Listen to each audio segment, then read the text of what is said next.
Listo. Bueno, ahora sí, ya estamos grabando y me pongo ansiosa. La virtualidad nos ha puesto a todos muy puntuales. Entonces, las actividades comienzan siempre a la hora que tienen que comenzar y cuando no comienzan, por lo menos yo me empiezo a poner ansiosa.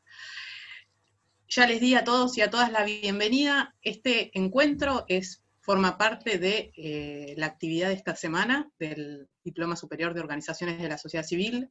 En este momento estamos cursando el seminario sobre gestión interna de las organizaciones y dentro del cronograma está previsto esta semana trabajar la temática de los diagnósticos participativos.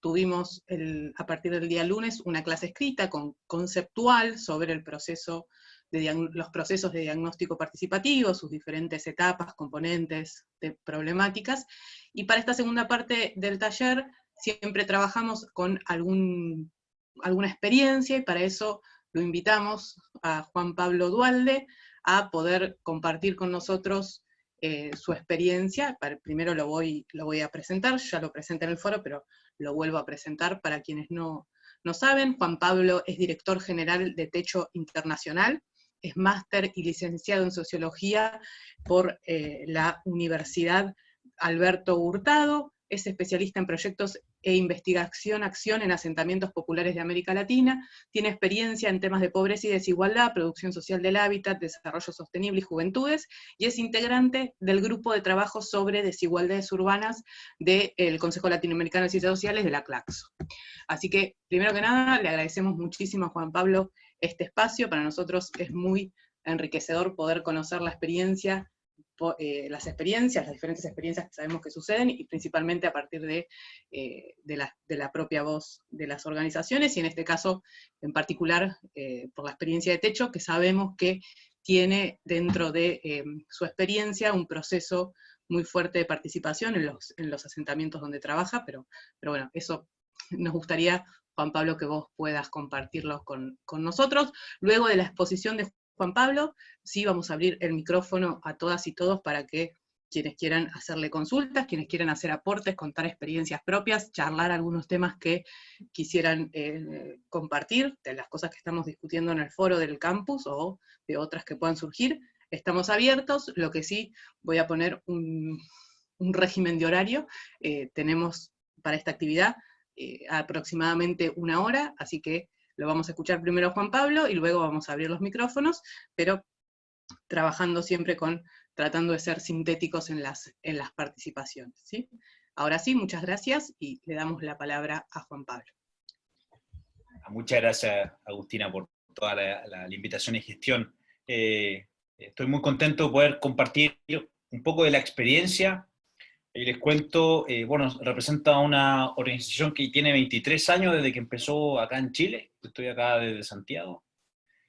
Y el tema de diseñar diagnósticos, de ir aprendiendo, de ir desarmándolos para volver a hacerlos, es una invitación también a aprender de nuevo cómo se hacen las cosas, ¿no? Más allá de lo que uno aprendió desde la teoría, desde la formación, que es vital. Y les cuento que llevo hace 13 años que empecé como voluntario en esta organización y nunca me fui. Así que para bien o para mal, sé bastante de lo que nos ha tocado hacer en territorio, ya que trabajé en Chile, en el norte, en Illapel y Salamanca, así se llaman las ciudades, directo con las comunidades para que puedan acceder a la vivienda social. Me fui a Guatemala a implementar toda esta fase de diagnósticos también, y volví a Santiago para liderar el centro de investigación que se encargaba de diseñar todo el tema de diagnóstico. Entonces, bastante recorrido, y lo que empecé a hacer hace muchos años lo hemos desarmado muchas veces porque intentamos siempre jugar en el borde de desprendernos. Con mucho respeto le digo que nuestros diagnósticos iniciales eran calcados a lo que hacía la CEPAL, solo que citábamos todo de la CEPAL y al final lo hacía Techo porque lo hacíamos en asentamientos, pero era tal cual. Pero nuestro objetivo es otro, sinceramente, es ser un puente con las familias, es instalar una conversación, es reconocer las oportunidades, las fortalezas, las tensiones. Y eso no sale en un diagnóstico de un taller de 1 hora, sale con el tiempo, ¿no? Después pasamos a una fase en donde estábamos gran parte del año diagnosticando para después ejecutar proyectos de un par de fines de semana. Entonces estaba muy desbalanceado porque con el tiempo el interés, si no se ve, si el producto, que puede ser un acceso al agua, un camino, una actividad de formación, ya iba perdiendo la potencia y el interés de las familias de participar, ¿no? Y ahí empezamos a acomodar y a empezar a pulir, bueno, ¿qué lecciones nos arroja esto, ¿no? Para poder hacerlo de la forma más ágil posible y que permitan priorizar, llegar a un acuerdo, un consenso, o administrar los disensos, como se quiera decir, para hacer un proyecto. Y eso ha sido un viaje muy interesante. Lo importante acá es, Agustina, al momento que me presentó, dice de investigación, acción, eso no lo inventó Techo, ¿no? Eso está hace muchos años. Para nosotros ha sido una inspiración Teolinda Bolívar, una arquitecta venezolana, que tiene un libro que se llama Construyendo las ciudades con las personas, ¿no? Que ya habla cómo romper esta lógica del diagnóstico tecnocrático de llegar, levantar y volver con ya todo armado, sino empezar a hacerlo con las personas, ¿no? Con el tiempo que se tenga que demorar, pero que la investigación termine en una acción. Eso es lo que más nos gusta, ¿no? Levantamos información para llevar un proyecto. Muchas veces los proyectos que se priorizan no se pueden hacer porque no dependen solamente del trabajo de una organización social con las familias, necesitan municipios, instituciones públicas, financiamiento, etcétera, etcétera. Pero es clave poder hacerlo. Y yo acá voy a ir compartiendo pantalla. Yo me conseguí esta computadora. Me dice que el anfitrión me inhabilitó. Ahora te habilito. ¿Podemos? Sí, ahí te habilita Ro.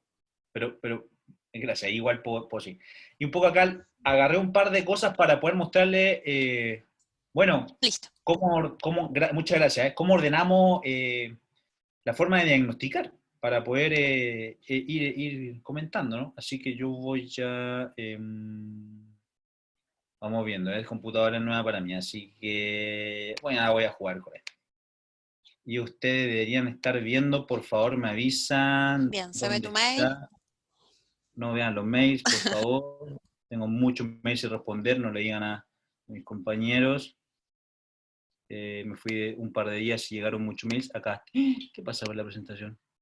Bueno, me meto por acá. Entonces, ahí van a ver una cosa que vamos a proyectar por acá. Bueno, acá no vengo a presentarles qué hace el techo, así que lo voy a pasar muy rápido, pero un poco para que conozcan de dónde vengo.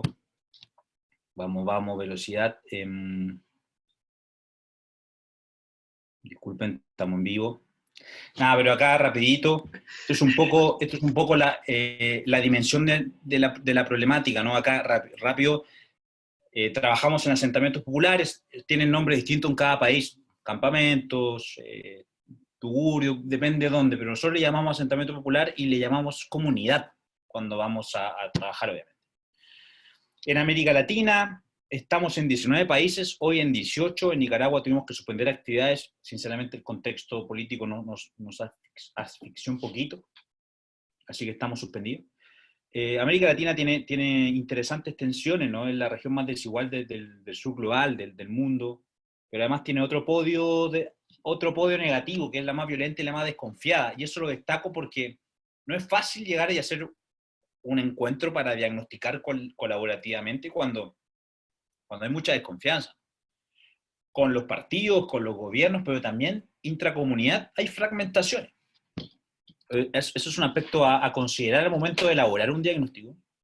Y hoy en América Latina 104 millones de personas viven en un asentamiento popular y la mala noticia es que va a vivir más familias por las consecuencias de la pandemia. La pandemia y que es profundizada por la desigualdad, obviamente, y va a haber mucho asentamiento nuevo, mucho asentamiento que se va a repoblar o poblar con más familias.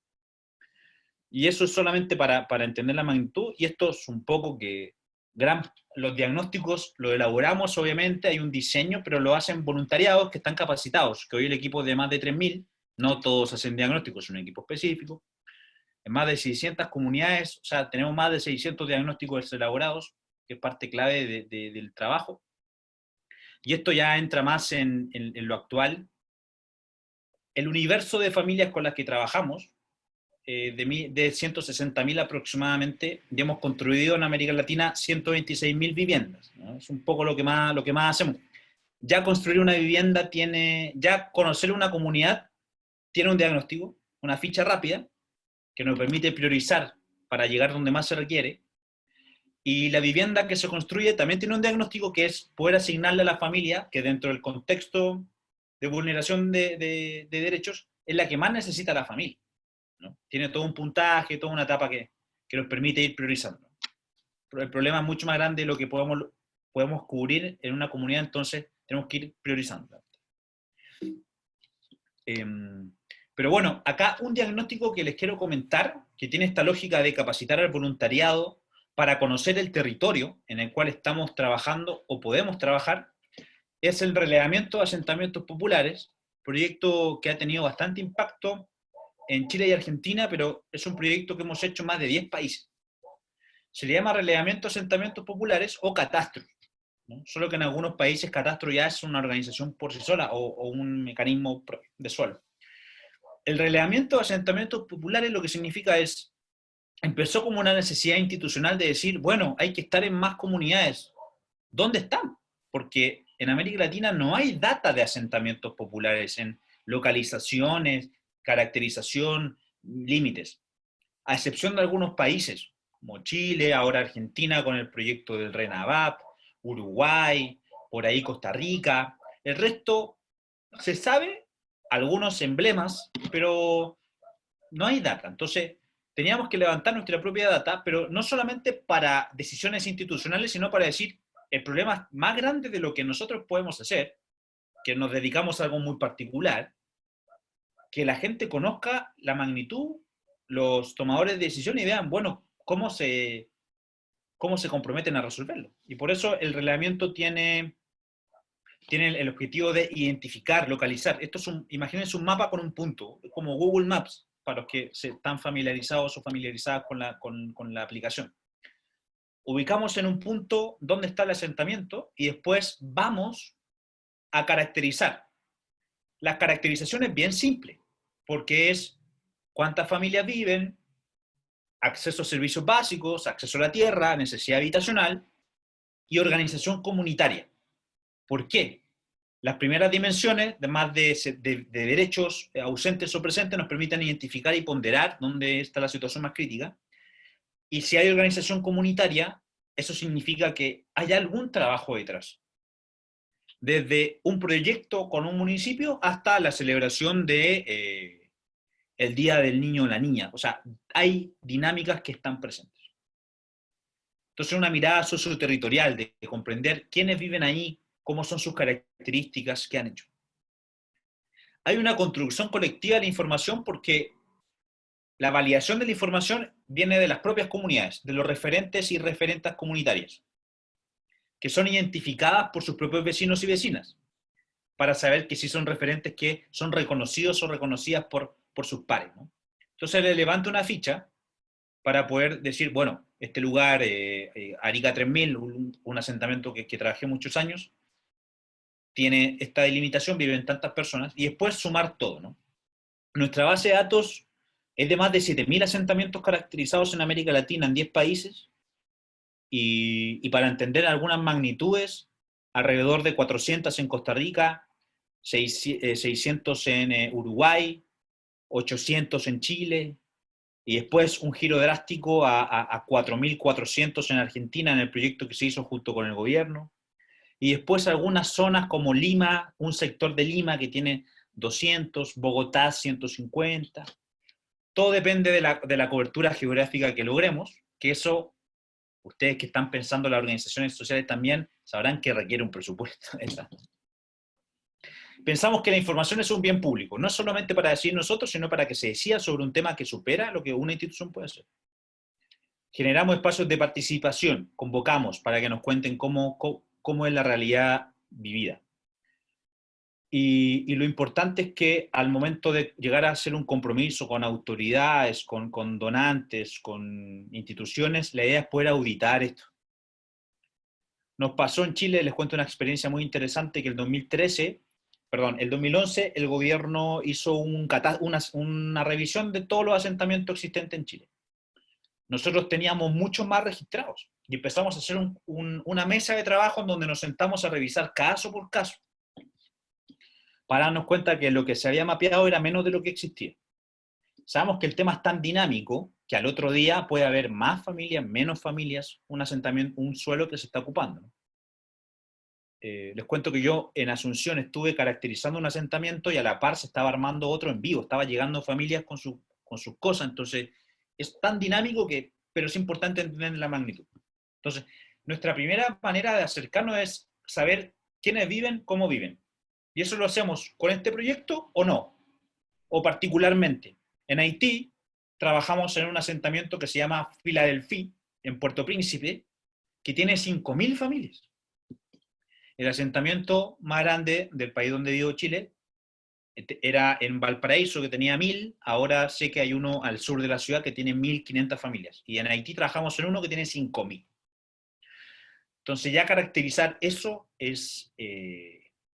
no es un día, son muchos meses, ¿no?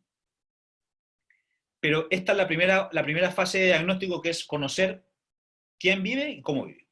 Y eso nos permite tomar decisiones y poner el tema en la sensibilización ciudadana en general. No se profundiza tanto en la problemática. Es de presencia a ausencia de cosas. Pero es una buena métrica para saber con un semáforo por dónde tenemos que ir, ¿no?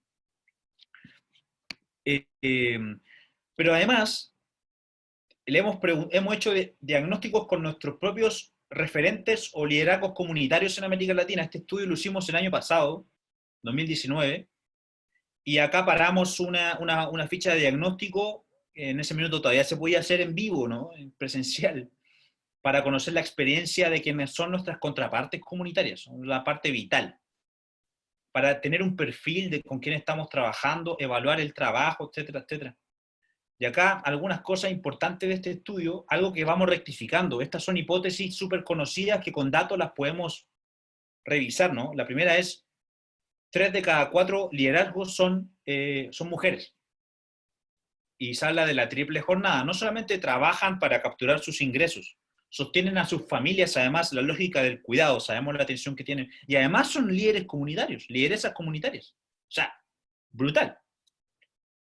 Es muy interesante preguntar qué pasa cuando se colapsa, cuando se tiene miedo, se tiene rabia, ¿qué pasa? ¿No? Son preguntas que tenemos ahí que hemos preguntado. Acá, bueno, algunos temas de techo que creo que no es momento, pero hay un aprendizaje de liderazgo, de trabajo en equipo, de herramientas y metodologías que también son diagnósticos muy específicos. El 7 de cada 10 liderazgos los ejercían por primera vez. O sea, que en el 30 ya había organización de liderazgos previos y en el 70 se están formando. Y las principales tensiones con el trabajo voluntariado era la rotación del voluntariado de techo, que depende mucho de la voluntad y el interés, ¿no? Para el voluntariado techo, que generalmente son jóvenes universitarios, la época de exámenes ya es compleja. Entonces, teniendo las universidades cerradas, este año ha sido muy atípico, pero bueno. Y de procesos largos y lentos. O sea, nos están diciendo que si bien hemos mejorado los diagnósticos, ya la ejecución de los proyectos es largo y lento. Y eso es un llamado de alerta importante, ¿no? Ya les comenté un poco de lo que percibe la gente que trabaja, que con nuestras contrapartes, pero además lo que hacemos en vivo, lo que hacemos construyendo una vereda, un centro de salud, una vivienda, la misma instancia de reunión que se llama mesa de trabajo, que es donde el diagnóstico se hace y se sigue, la planificación, también la evaluamos. Y acá me disculparán, no tuve mucho tiempo para diseñar la lámina, pero hay varias cosas que se van integrando acá. El diagnóstico que nosotros levantamos de intereses comunitarios se transforma en un plan de acción. El plan de acción es una planificación que intentamos tener a veces en un computador de la comunidad o en una pared, ¿ah? Que nos permite ver esto es lo que queremos hacer y los avances respectivos. Y el plan de acción tiene una ficha de monitoreo que la tratamos de hacer semestralmente para ver, bueno, no solamente el estatus de proyecto, sino la confianza, la identidad, la organización y la participación. Eso es para ir viendo el durante, y eso nos tiene semana a semana desafiados, ¿no? Porque este gran diagnóstico, que generalmente ocupamos técnicas conocidas como el árbol de problemas, de soluciones, priorización en asamblea, depende mucho de cómo se esté configurada la comunidad. Es importante seguir y monitorear, pero además, como nuestro grupo de trabajo generalmente son 3, 5, hasta 10 referentes de comunidades, es importante ver el impacto que tiene el trabajo en toda la comunidad. Y es por eso que hay una encuesta de comunidad que es una línea de base y una línea de salida. Es para ver, al momento que entramos a trabajar, esta era la situación, y al momento de estar un año, esta es la situación. Eso nos permite saber el efecto de los proyectos ejecutados y además visibilizar otras cosas que suceden que Techo no tiene responsabilidad que pasen. Por ejemplo, si el municipio va a entregar un apoyo, eso es tema del municipio con la comunidad. No es tema de una organización social, eso es una triangulación. La identidad no la inventa una organización, depende de muchos factores, ¿no? Pero eso tratamos de levantar. Les cuento desde la experiencia que hemos vivido, diagnosticar y generar un plan de acción sale muy bien.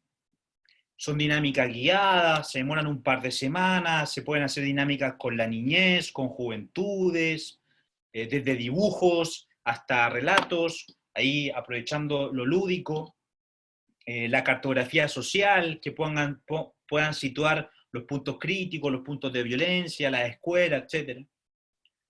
Lo complicado es generar una línea de base y una línea de salida. Es por un tema de tiempo y además es el tema que siempre se posterga. Estamos llenos de líneas de salida, de inicio, pero no de líneas de salida, de finales, mejor dicho, como están ahí los conceptos.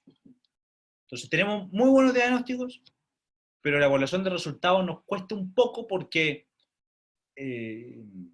ya los cortes son complejos, ¿no?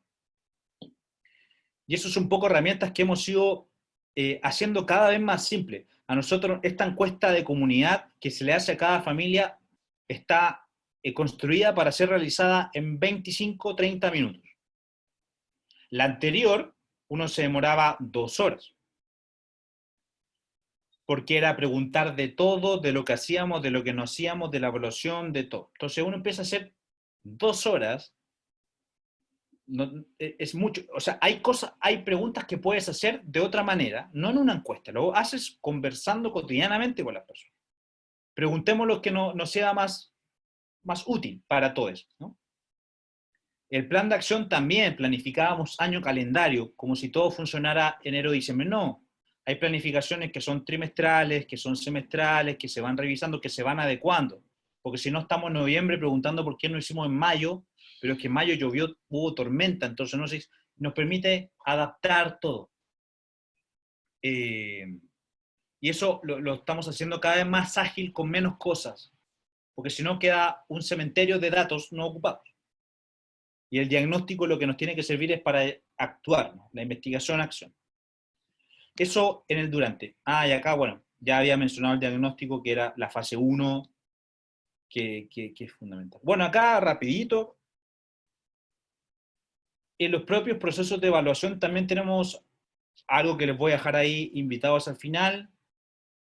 Lo importante es convocar a las familias para que puedan planificar, obviamente, capacitar al equipo, tener buena comunicación con los referentes para que al momento que se haga el diagnóstico con las familias puedan llegar, para ajustar las expectativas. Después viene el hacer, que es lo más importante para nosotros, recolectar información, evaluar y comunicar los resultados. Nos pasó muchas veces que los resultados los llevábamos al donante, que nos entregó los recursos, pero a la comunidad no le devolvíamos la información, y eso era algo clave. Es el público principal de nuestro trabajo. Y al momento, bueno, de usar, nos permite este ciclo, que después ustedes puedan adecuarlo a un ciclo de política pública que tiene diseño, ejecución, parte de evaluación, monitoreo, pero a lo que a nosotros nos importa es levantar información, nos permite actualizar el trabajo, hacerlo dinámico, no estático, y a darle un seguimiento. En resumen, estamos todo el año haciendo diagnósticos, sí, solo que tenemos ciertas estaciones que son fundamentales y que se tienen que integrar. Porque si no, reitero, estamos 6 meses solo diagnosticando. Ya a nosotros lo que nos interesa es diagnosticar, hacer, adaptar, todo ese rato, muy dinámico. Y acá les voy a dejar, cuando le envíe la presentación, acá dice link, les cuento una de las últimas experiencias que en diciembre del 2017, con este término, una anécdota, viajé a Guanajuato a un encuentro de evaluación en Guanajuato y habían, con mucho respeto, habían muchos evaluadores del PNUD, de BIT, etc. Pero yo estaba buscando una experiencia de evaluación participativa. Y logramos con un DEVAL, es una organización alemana, DEVAL, que trabajan con la Universidad de San Juan en Argentina, tienen experiencias de evaluación participativa. Y nos subimos a una historia de evaluar participativamente. Y entre que nos emocionamos, terminó en un documental, que yo les voy a dejar el enlace, que dura 20 minutos. Y que no es un análisis metodológico de la evaluación, sino de la gente contando la experiencia de evaluar, que es de hacer su propio diagnóstico y de hacer su propia evaluación. Acá no evaluó la organización que está ahí, evaluaron las familias. Y la búsqueda en este caso, se hizo en un asentamiento de acá de Santiago del Sur, San Bernardo. Y muestra un poco que la evaluación participativa tiene tiempos propios, tiene dinámicas propias, pero que tiene resultados que son igual de potentes que la evaluación técnica que puede hacer un consultor. Pero es más rica porque es narrada desde los propios protagonistas de quienes viven hoy en un asentamiento. Y estamos metidos en eso porque consideramos que en vez de estar nosotros preparando las encuestas, perfeccionándolas, ahora algo que nos dije fue que pasamos de levantar todo en papel, ahora lo levantamos desde celulares y tablets. Desde un código abierto que se llama COBO, que eso lo inventó Harvard para una emergencia. Nos permite tener resultados rápidos e instantáneos. Comprenderán que la dinámica hace que hemos tenido muchos voluntarios que han perdido sus celulares, los han perdido, se lo han hurtado, ojo, estoy diciendo que son casos mínimos dentro de un universo grande, pero y no pasan en los asentamientos, en el traslado, en todo lado. O la conexión. Lo importante de este código abierto es que yo puedo estar sin señal en un asentamiento de Tegucigalpa, pero llego a mi casa y me carga la data. Entonces es importante eso porque lo que nos permite es tener reporte rápido. La ventaja está para Android. La desventaja es que hay tanto iPhone que es más lento el proceso, pero bueno. Pero lo importante que les quiero comentar es la fase de diagnóstico para este público específico tiene que tener la participación directa de las comunidades en el diseño, en el monitoreo, en la evaluación, en la mejora. Y saber, y reitero que nos gusta jugar en el borde. Si algo le digo al voluntariado que va entrando a techo, se lo digo a ustedes, juguemos en el borde. A mí no me interesa, no es tanto mi interés laboral, sí mi interés profesional, obviamente, ocupar toda la teoría existente. Pero eso es un complemento a lo importante que es hacer un proyecto. Y es distinto que si tengo que rendir cuentas a la familia siempre, pero es distinto que me lo pida JPAL con una evaluación experimental que también hemos hecho a un donante de una familia que quiere conocer el storytelling de un proyecto. Entonces es importante ajustar expectativas al comienzo, porque si no van a estar haciendo diagnósticos y evaluaciones tan complejas que nadie se las pidió. Porque lo que querían era conocer qué pasó con señor Mario, con la señora María, con la señora Rosa, con el señor Martín. Lo quieren ver visualmente, no leer. Entonces ahí también hay que ser muy adaptativo.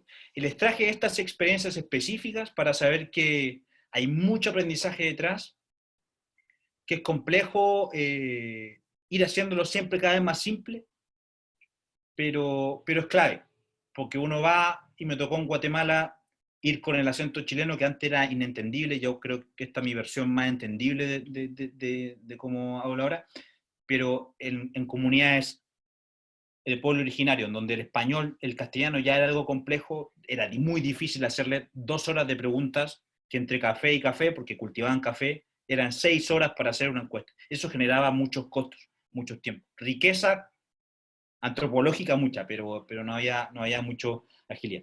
Entonces estamos todo el tiempo diagnosticando. Lo más importante es que el diseño sea ágil y adaptado a cada territorio, que el levantamiento de información sea con una gran capacitación, hay que cuidar mucho eso, que el tratamiento de la data sea muy pulcro y que lo importante es devolver la información a todos y todas. Eso es clave. Eso es un poco la experiencia, y aquí ya me alargué, lo siento Agustina, pero acá quedo atento por si No, por quieren. favor, Juan Pablo. Muchísimas gracias por la exposición, la verdad que, bueno, aplausos virtuales.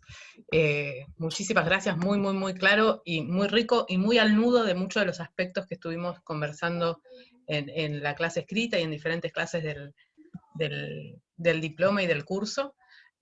Antes de ponerme a hablar yo, voy a abrir los micrófonos para quien, si alguno de los compañeros o compañeras quiere hacer alguna pregunta, algún aporte, algún comentario, podemos abrir este momento. Te pido, Juan Pablo, si podemos dejar de compartir, y obviamente si después nos puedes pasar, queremos ver ese, ahí está. ¿Comentario? Sí, Hugo, ¿cómo estás? Hola, hola a todos. En principio, bueno, espero que cada uno esté bien y nos sigamos cuidando.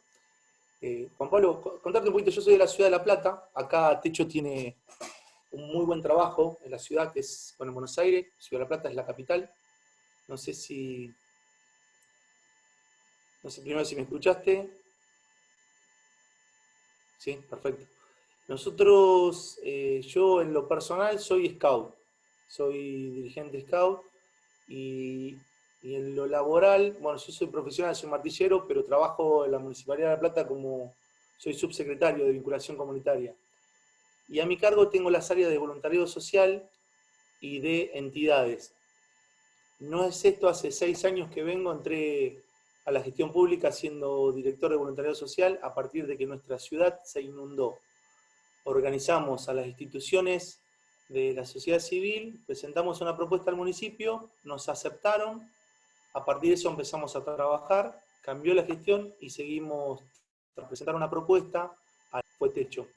Nos costó muchísimo, a nosotros de lo personal, no involucrarnos o no pasar la barrera de ser dirigente a que te vean como un político más o como un funcionario más o una camiseta.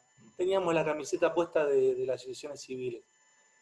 Techo nos acompañó muchísimo tiempo y nosotros los acompañamos a ellos con las colectas y en los lugares donde no podían entrar. Yo la verdad quería resaltar el trabajo que hace Techo, es importantísimo, cómo se manejan y cómo se organizan. Un poco lo que decía Juan Pablo, con las edades, con la juventud, con el espacio, que no solo van al lugar y le modifican la realidad de vida con relación a una propiedad, a un techo, sino que trabajan en el contexto. Sí, mi pregunta es, ¿cómo ustedes se manejan? Recién hablaste de estadísticas en Chile, que en un lugar había mi familia, un asentamiento, el otro 1500. ¿Cómo ustedes se manejan con relación al Estado y con las realidades que toman como asentamiento o como barrio? Porque sé que lo miran distinto. Yo sé que nosotros tenemos en Los Hornos un asentamiento o un barrio que se llama Las Palmeras y para Techo en ese lugar hay 4 o hay 5. Sé que lo miden distinto. Y si a la vez eso no te trae alguna clase de problemas con relación al gobierno de turno, porque no es lo mismo que la organización diga en La Plata o en Los Hornos hay 200 barrios que se asentaron nuevos mientras que seguimos teniendo 100. Digamos, simplemente era una curiosidad, me parece que si suma para el resto, bienvenido, y si no, disculpen.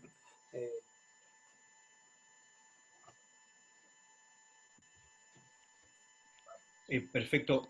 Agustina, ¿respondo esta? Sí, charlemos, dialoguemos, total. Perfecto, muchas gracias, Hugo. Muy interesante. Te cuento acá, cuento mi experiencia, ¿no? Ahora me toca acompañar a todos los países en estos temas.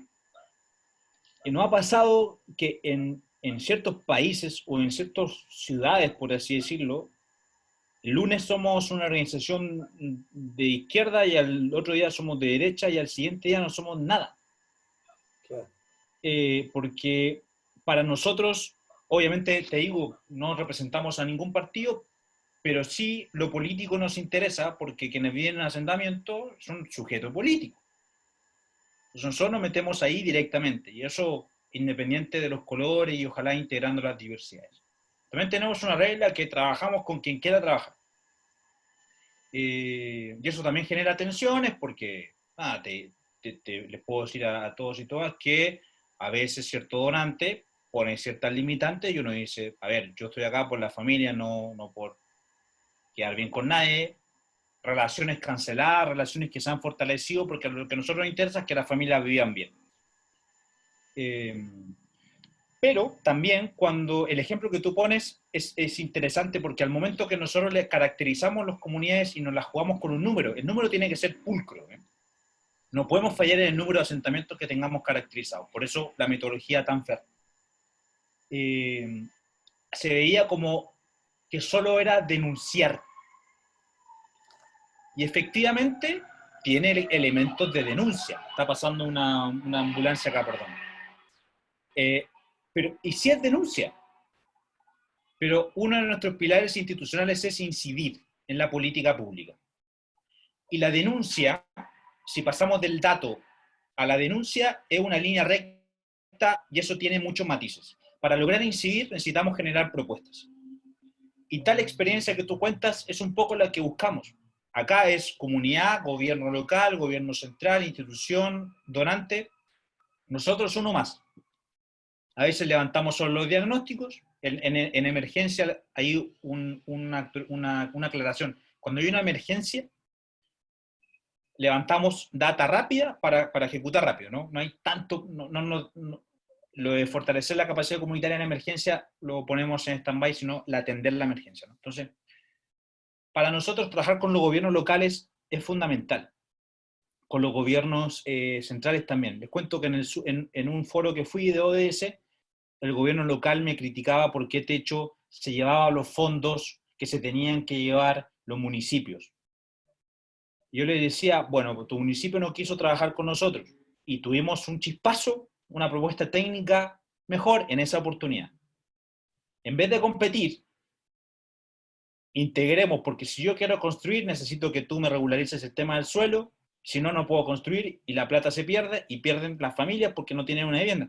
Entonces, generar esos acuerdos es complejo, es muy complejo. A nosotros, en Argentina, en este caso, en Chile, cambios de administración, y eso significa cambios de partido, es demasiado complejo porque se interrumpe bastante el tema. No solo he hecho la culpa ya, cuando hay un cambio de liderazgo en un país y viene alguien nuevo, también se interrumpe cierto proceso. Pues lo importante es que consideramos que hay que integrar en una lógica multiactor, poniendo aquí en primero las familias. Buscamos que siempre estén las familias sentadas en la mesa, integrar a todos los actores del barrio. En el 70% de los asentamientos que hemos caracterizado hay alguna organización comunitaria.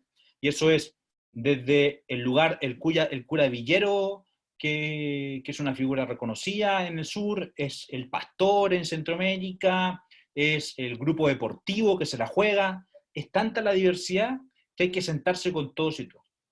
Ahora que hay que estar muy claro que el diagnóstico puede estar muy intencionado si hay algo detrás, una trayectoria específica, si están cerca de la campaña electoral que sea. Pero lo importante es trabajar con todos los actores del territorio. Muchas veces nos han dicho que no. Y cuando nos decían que no, intentábamos hacerlo igual. Pero que una organización quiera hacer todo, no se puede. Hay que integrar. Nosotros hacíamos educación, hacíamos capacitación en oficio, microcréditos, y te das cuenta que no somos buenos para eso. Nosotros hacemos vivienda, levantamos buena data, generamos propuestas. El resto, para resolver la situación de pobreza, se necesita de todos y todos. Pero ese manejo institucional es importante. Articular, conocer, nos toma el tiempo. Hay lugares que uno sabe que en ciertos países, hoy les conté al comienzo que en Nicaragua no estamos, bueno, no voy a hacer un análisis político, pero no se puede. Claro. Hay propios programas de gobierno que llegan a los asentamientos.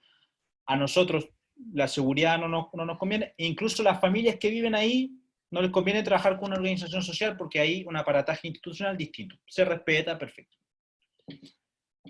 Pero eso también a veces lo hace difuso y es importante adaptar y saber decir que no con las cosas claras. Y Juan Pablo, te hago una consulta con esto que estás diciendo que me parece súper interesante y era una de las cosas que yo te quería preguntar, ¿no? Esto de cuando encaran los diagnósticos participativos, lo hacen pensando en las familias, digamos, y en los vecinos y vecinas de los asentamientos, pero también en el entramado organizacional de esos asentamientos, digamos, también en sus organizaciones.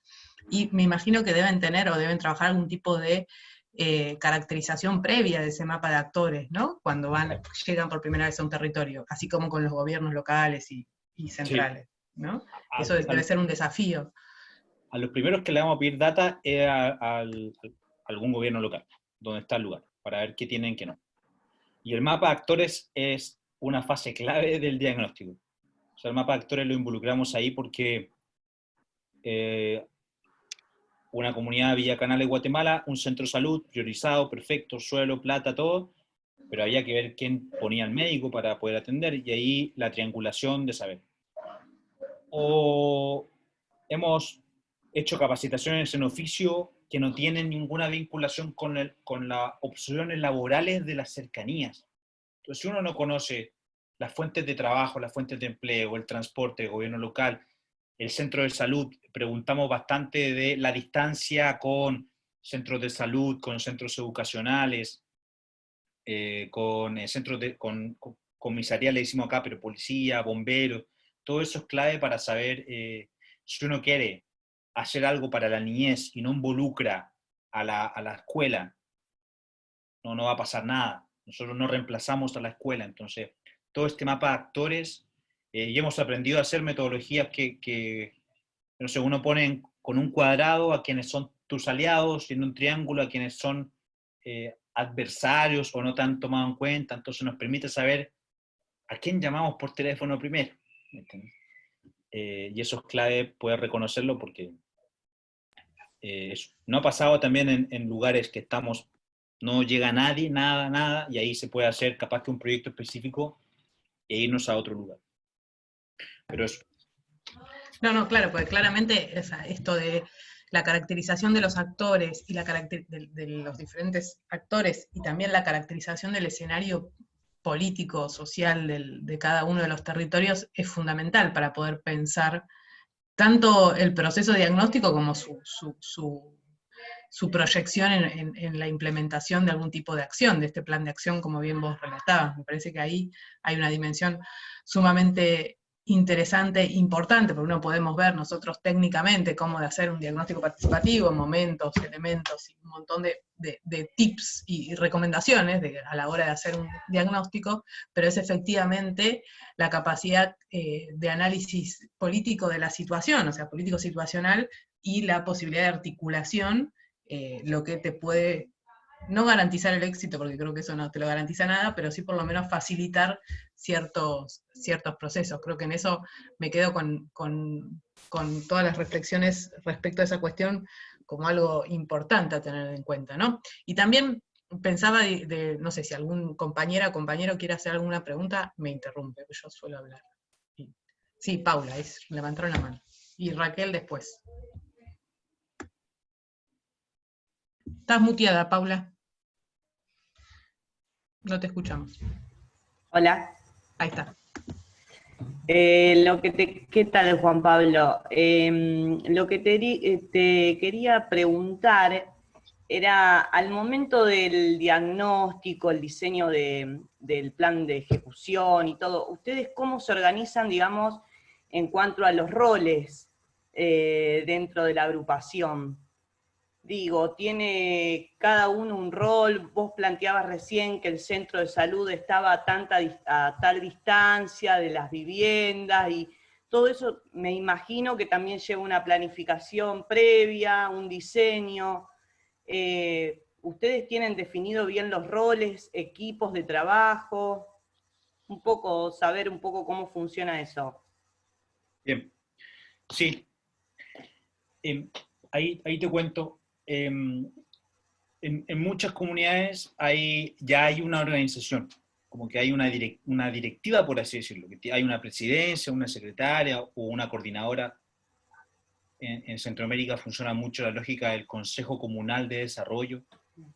Entonces, cuando eso ya existe, hay que tener mucho tacto porque ellos ya tienen su orgánica. Entonces, tratamos de ver si nos involucramos en ella o generamos algo alterno para no competir.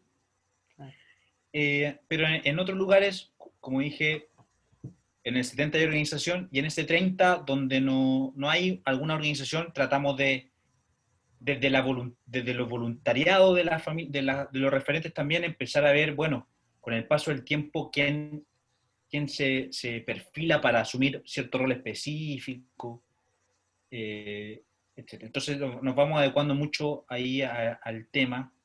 En lugares donde hay alguna cultura, no sé, en Uruguay nos pasa que asignan los roles ellos solos, hacen votaciones ahí, quién lidera. Etc. En comunidades muy grandes hay vecinos o vecinas que se encargan de un tema en específico. La construcción, ahora estamos viendo el fenómeno de la olla popular, olla solidaria, olla común, de quienes van a hacer las compras, lo logístico, por así decirlo. Y de parte de Techo hay un equipo de coordinadores y coordinadoras de comunidad, que es quienes se enfocan solamente en una comunidad. Son la contraparte directa. Que tratamos que sean durante mucho tiempo duplas de voluntariado como mínimo, pero ahora estamos expandiendo un poco el tema para hacer equipos. Y ahí en los coordinadores de comunidad es una estructura horizontal. No hay ningún rol, solo los dos se van acompañando en este proceso. Entonces, esos integrantes se juntan en lo que se llama mesa de trabajo, que es ahí donde se va dando este seguimiento. Ahora, claramente la comunidad tiene un rol más allá de la mesa, que es convocar, difundir la información. Y por otro lado, los coordinadores de comunidad se juntan con todos los coordinadores de comunidad para decir, muchas veces, a mí que me tocaron roles locales, llegaban con preguntas de cosas que yo nunca había vivido, entonces no sabían, y lo importante era generar este aprendizaje colectivo, colaborativo. Nosotros hacemos muchos encuentros de mesas de trabajo, de encontrarnos, de hablar de la problemática, de la oportunidad, porque creemos que el intercambio colectivo va a permitir tener, no la receta, pero sí algunas respuestas. Y depende del proyecto, claramente hay un tema de las direcciones de la organización en cada país que validan o aprueban, porque sinceramente rendir un fondo de un donante como Homplan, que es cooperación holandesa, tiene una serie de requisitos que si uno no se salta una, perjudica el proyecto de otra comunidad, entonces ahí nos vamos ingresando, pero más tras bambalinas, más que ahí directamente. Entonces si hay un equipo y los desafíos son las rotaciones porque va cambiando el voluntariado muchas veces. Hay procesos que lamentablemente van apagándose por interés de las familias o también por tanta rotación de equipo que no le da continuidad. Entonces, pero eso. Gracias. Muchas gracias. Raquel, ¿querés? Hola, sí, gracias. Bueno, hola a todos. Mi pregunta tenía que ver un poco con esto que mencionó Juan Pablo de esta necesidad de hacer el mapa de actores y poder ubicar a los actores aliados y los actores que pueden con los que se puede entrar en conflicto en algún momento. Y me vino ahí a colación lo que está sucediendo ahora en Guernica, provincia de Buenos Aires. Yo estoy muy cerquita de Guernica, 10 minutos, que hay un asentamiento de 10.000 personas y que está generando un gran conflicto político. Y te quería preguntar, Juan Pablo, cómo era la postura o cómo era el trabajo de Techo con aquellas comunidades que estaban asentadas en terrenos cuya propiedad no está del todo definida o está en conflicto. Si te había tocado estar en una situación así, cómo la habían resuelto, Y por otro lado, si en algún momento desde los gobiernos locales, provinciales, etcétera, los convocan como digamos, a partir de la expertise, como posibles partícipes, aunque sea para ayudar a resolver este tipo de cuestiones. Bueno, eso básicamente. Sí. Mira, yo ahí un tema institucional es que voy a partir con este título. Estamos absolutamente en contra de los desalojos, de todas formas, de todas las formas posibles. Nos parece una vulneración máxima de humanidad. El tema de la propiedad del suelo es de las máximas tensiones que vivimos, pero que también sabemos que existen, ¿no? Y acá, al comienzo, cuando no tenía responsabilidades institucionales, me daba un poco lo mismo, porque yo decía, la familia se está mojando con la lluvia y no me importa poco de quién sea el suelo. Y no es que haya cambiado tanto mi mentalidad al respecto, sigo pensando que hay que construir rápido a la familia. Pero no es que hayamos encontrado el resquicio, sino que hemos abordado el tema planteando que los proyectos que elaboramos en suelos que son, por así decirlo, difusos, porque a veces son tensiones que nadie sabe de quién son también, es que la vivienda que construimos es móvil. Entonces, en caso de, la familia se la puede llevar. Eso lo hacemos para proteger también a la familia. Muchas veces también hay suelos que están en zonas de riesgo. Ahí eso tiene un tratamiento, pero totalmente aparte, porque no podemos estar construyendo en un lugar donde hay riesgo. Pero la familia vive ahí. Entonces es un ejercicio más de concientizar a la familia que capaz que hay que mover un poquito dentro del mismo lugar. Al momento de formalizarse como organización, también, por ejemplo, te cuento que en Panamá no podemos trabajar en suelo privado, solo en suelo público. ¿Por qué? Porque si no, si pasa algo así, nos tenemos que casi que retirar del país, y nosotros no estamos dispuestos a retirarnos, sino que ajustamos las expectativas con las comunidades directamente. Capaz que no podemos construir un proyecto de agua, un alcantarillado.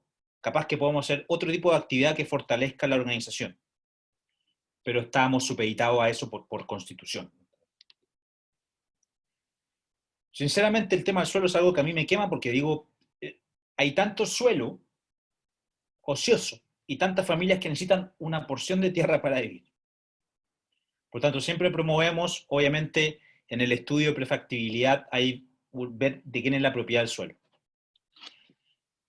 Nos detiene, en algunos lugares nos detiene ese tema, y en otros nos detiene poco. Y acá no quiero caer en el heroísmo de esta frase de prefiero pedir perdón que pedir permiso, pero generalmente lo hacemos así porque estamos viviendo una emergencia habitacional tan cruda. Una vivienda de madera bien tratada va a durar, dependiendo del país, obviamente, 5 o 10 años. Y nosotros le llamamos vivienda de emergencia. Lo mal es cuando esa vivienda de emergencia es la única vivienda que va a tener la familia en toda su historia. Cuando alguien nace y muere en un asentamiento popular sin una vivienda, nos parece una vulneración de derechos tan grande que lo vamos a hacer igual. Pero lo hacemos sabiendo, informando, para ver si hay alguna tensión o alguna disputa. Pasa nomás, tranquilo, no te preocupes. Excelente pregunta, excelente respuesta. Creo que es muy, muy, muy rica en el debate.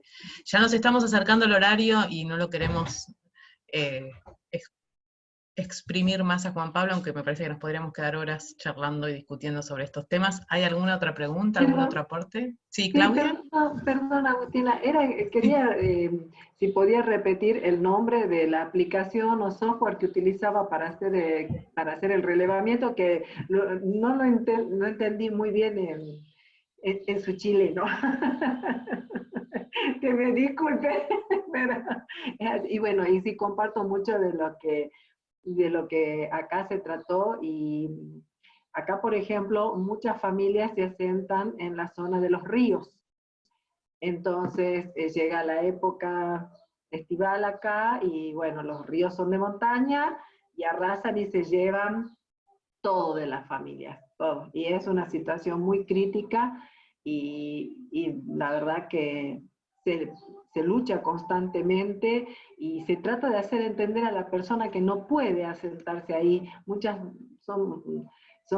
veces son familias muy vulnerables, madres solas, con chicos discapacitados, en situaciones súper difíciles, sin trabajo, sin absolutamente nada, y bueno, como decimos, crecen los ríos o se incendian las viviendas porque hace frío y a veces conectan o se ponen, no sé, los braseros que le decimos nosotros acá, dejan los chicos solos porque van a trabajar, bueno, situaciones que creo que todos o la mayoría conocen, que es muy, muy crítico y bueno, sí, quedan muy vulnerables y sin vivienda.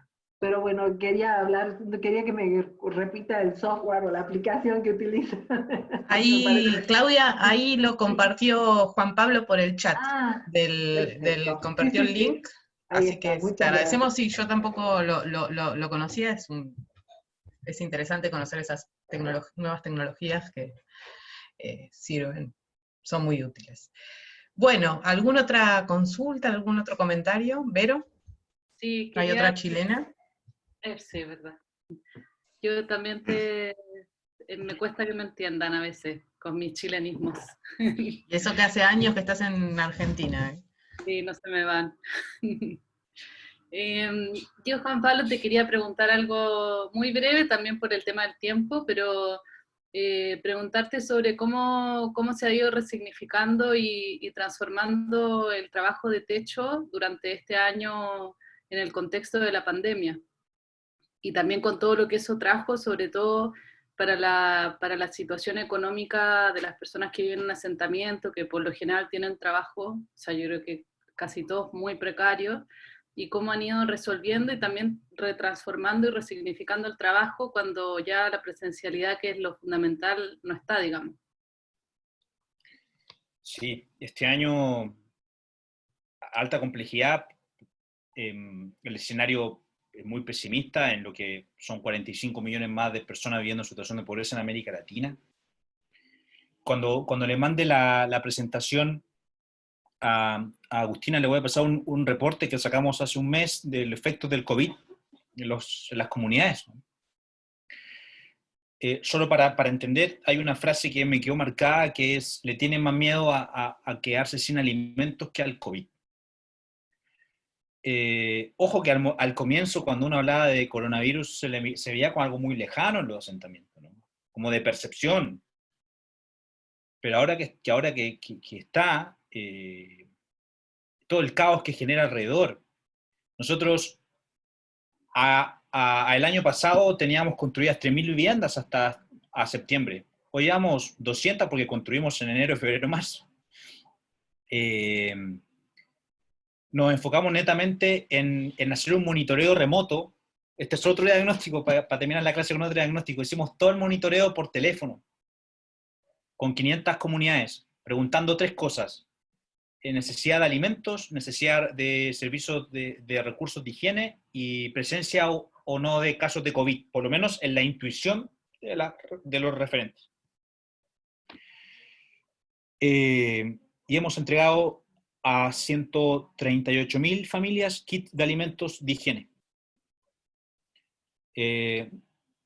Hemos hecho campañas regionales, nos volcamos a eso porque era la necesidad. Sabemos que la necesidad de vivienda sigue, pero esto era urgente. El agua en Lima ya llegaba una vez a la semana, se está demorando 20 días sin llegar en la zona de San Juan del Lurigancho. Una referenta falleció y yendo a buscar agua, se resbaló, pues iba con agua. Entonces la situación es crítica. Y seguimos haciendo el seguimiento remoto una vez por semana, seguimos repartiendo kits, y en algunos lugares hemos vuelto a construir, obviamente con todas las medidas de seguridad y casi que promoviendo la autoconstrucción. En Argentina la familia construye la vivienda y la vemos un poco con lejanía. Hemos hecho encuentros virtuales con participación de referentes comunitarios, quienes tienen acceso, ¿no?, para poder compartir la experiencia, y seguimos en esa. No estamos pensando en el post-pandemia, sino en cómo trabajamos durante la pandemia, mitigando y atendiendo a la emergencia y recuperándonos. La situación del empleo es crítica. Gente que vive al día a día, que tiene que salir a ganar lo que se gana para parar la olla. El tema de la olla solidaria también siempre ha estado, pero bueno, se resignifica porque está pasando masivamente, ¿no? Ya no es para celebrar un aniversario, sino es algo vital. Entonces, nos hemos adaptado totalmente a eso. Nos ha golpeado mucho a las familias, que es lo más crítico. Y también nos golpeó a nosotros. Sobreviviendo en muchos lugares. Hemos achicado mucho también el equipo y eso significa menos talentos para llevar a más territorio. Entonces, estamos nerviosos e intranquilos por lo que viene, porque el post-pandemia se resuelve con una agenda local, comunitaria, local, nacional, regional. Y el otro día estaba leyendo que las dimensiones más golpeadas del mundo privado fueron donde uno busca el financiamiento para poder llegar a más familias, ¿no? Ahí está pasando mi esposa y mi hija, que aprovecho que mi hija está de cumpleaños ahora, así que aprovecho. Pero eso, así que nos golpeó tanto, pero nos enfocamos en lo que te comenté, alimentación, recursos de higiene. Ustedes podrán ver lo que costaba conseguir alcohol gel en los primeros días del COVID en los territorios, y el monitoreo constante, y vincular. Los kits no los entregamos con voluntariado, sino que articulamos con municipios, con autoridades para evitar la propagación del virus. Entonces, estamos en eso, todos los días preguntando. Y solo para cortar ahí, me preguntaron de incidencia legislativa. En Brasil tenemos la experiencia del asentamiento, te lo debo, pero sí hicimos un trabajo para regularizar el tema del suelo. Acá en Chile también, para acceder a la vivienda social, el tema suelo es un requisito. No todo se resuelve con vivienda, a veces el suelo y las familias hacen la casa como quieran, así lo han hecho las ciudades.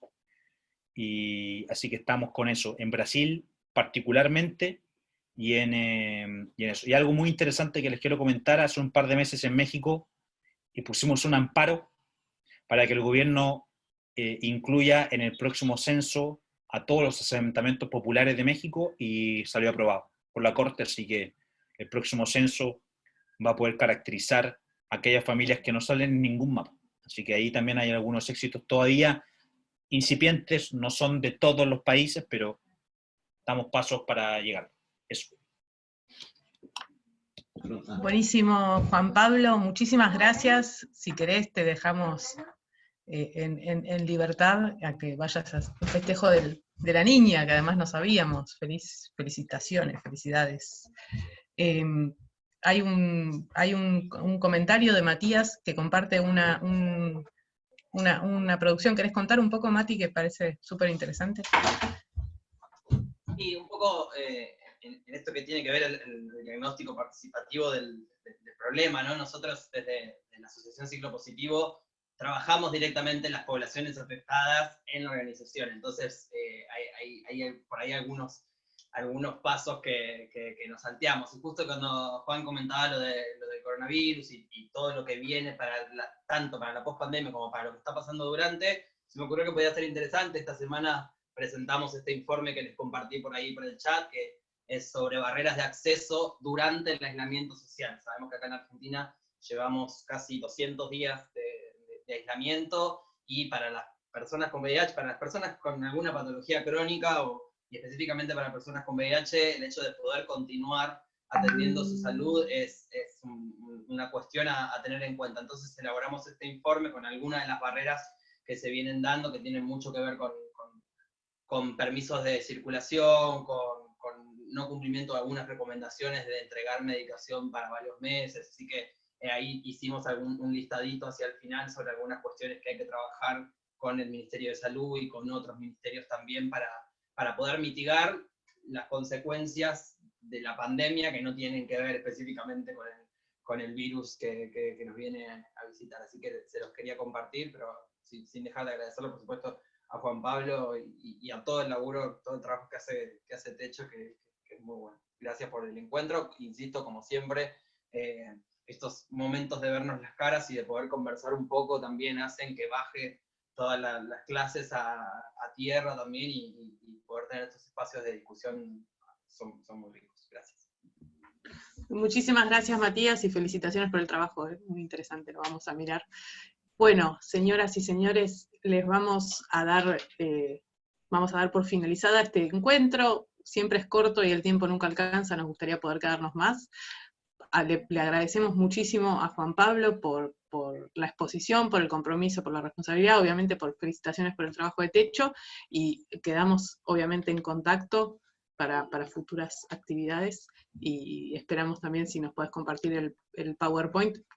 Me da mucha intriga para ver el documental de la evaluación participativa, creo que es algo, y la verdad que me quedo con esto último que contás, Juan Pablo, que aún en tiempos excepcionales como los que vivimos, la participación, aunque sea a través de diagnósticos mediados por tecnologías como el teléfono, sigue siendo un instrumento para construir diagnósticos, y eso es importante, ¿no? Y que es importante para incorporar en la práctica. Todos y todas de nosotras tenemos algún tipo de vinculación con organizaciones o con políticas públicas participativas, y siempre es un aprendizaje escuchar experiencias y poder conversarlas. Así que muchas gracias a todas y a todos, gracias Juan Pablo especialmente.